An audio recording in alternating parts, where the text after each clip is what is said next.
she was 4 years old.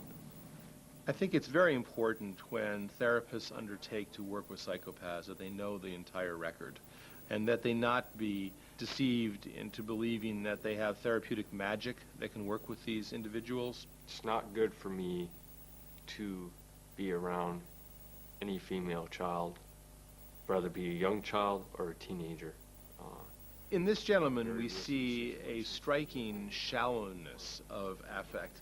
He speaks a language of treatment that is quite articulate in many ways. He's able to talk about his risk factors, his past, in what appears to be a deceptively open way. One of my main concerns is that when I someday return to society is that I'm going to have to be very careful where I'm at all times and who I'm around.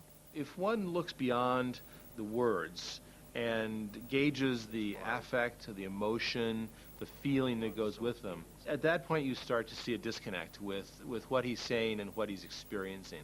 And I think that is characteristic of psychopaths.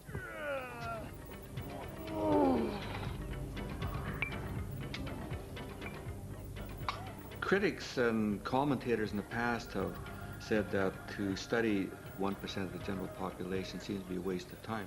Why not spend our time studying criminals in general? There are far more criminals than there are psychopaths.